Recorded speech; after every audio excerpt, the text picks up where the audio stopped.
Mengapa praise and worship kita kok powerless ya? Pernah saudara renungkan itu? Kalau saudara melihat di dalam Alkitab, itu praise and worship itu punya power yang luar biasa. Harusnya bukan powerless, tapi powerful. Tapi aneh, kok hari-hari ini praise and worship kita kok kurang powerful ya? Nah itu sebabnya saya berpikir, saya bertanya sama Tuhan, Tuhan kenapa ya? Bukankah kita ini udah praise and worship terus? Dan harusnya kan powerful, tapi kenapa kok powerless? Ternyata saudara, Roh Kudus singkapkan ini sama saya. Ternyata yang membuat penyembahan-penyembahan kita powerless itu karena penyembahan yang egois, ya di mana kesempatan merasakan kenikmatan jiwanya. Satu kali ada seorang yang suka sekali nyembah Tuhan. Nyembah, pokoknya dia bilang, I love worship, dia bilang. Tapi yang menarik, ketika saya bilang, kenapa sih kamu suka menyembah? Kan setiap kali saya menyembah, I feel good. Coba saudara perhatikan itu. Setiap kali saya menyembah, saya rasa damai.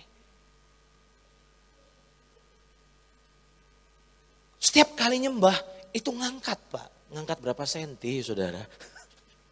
Kita selama ini tanpa sadar, menurut saya, apa yang membuat kekristenan kita, khususnya praise and worship kita jadi powerless. Coba lihat ini saudara.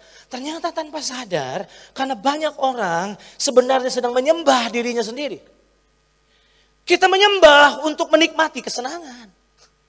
Bukankah kalau saudara sadar bahwa tujuan menyembah itu bukan supaya saudara senang. Tujuan saudara menyembah supaya Tuhan senang.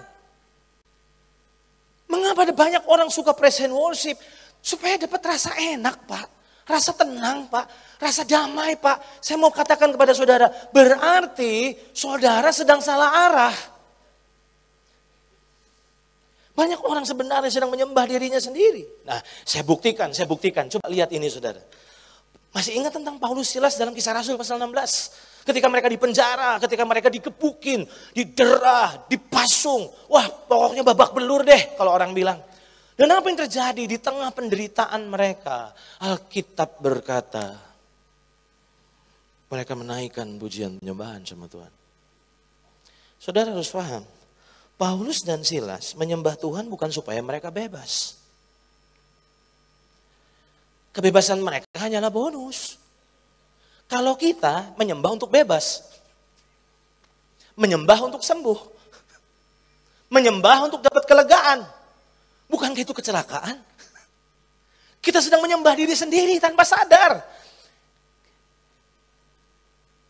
Harusnya penyembahan itu gak ada hubungannya denganmu.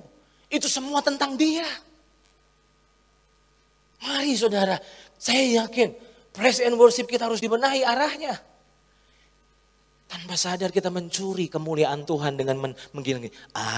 Kalau saya sembah Tuhan saya mau bebas, saya mau sembuh, saya mau lepas. Pokoknya saya mau. Makanya hati-hati. Tujuannya bagus, tapi menurut saya bisa kecelakaan, bisa jatuh. Dalam kecelakaan maksudnya apa? Pernah dengar orang bilang begini, sembah Tuhan, senangkan Tuhan, nanti dia akan senangkan hatimu. Pernah dengar orang-orang ngomong gitu? Ayo senangkan Tuhan, senangkan. Tuhan itu enggak suka penjilat. Tuhan itu cari penyembah. Apa bedanya penyembah dan penjilat? Penyembah tidak berorientasi pada diri. Penjilat berorientasi pada diri. Jangan sampai kita ini kumpulan penjilat.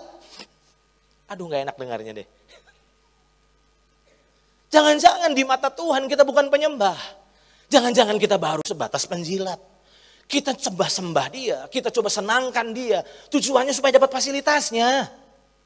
Saya mau bilang sama saudara, sembah Tuhan bukan supaya bebas. Sembah Tuhan karena Tuhan itu baik.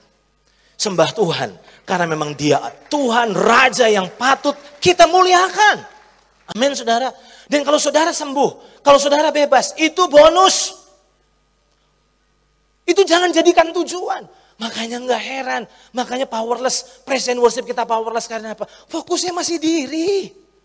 Yuk mulai hari ini, setiap kali nyembah, jangan pedulikan perasaanmu, tapi mulai fokus sama perasaannya. Fokus, beri yang terbaik. Dan di saat engkau mulai menyembah dia, engkau telah memenuhi takdirmu. Karena Tuhan menciptakanmu untuk menjadi penyembahnya. Amin saudara.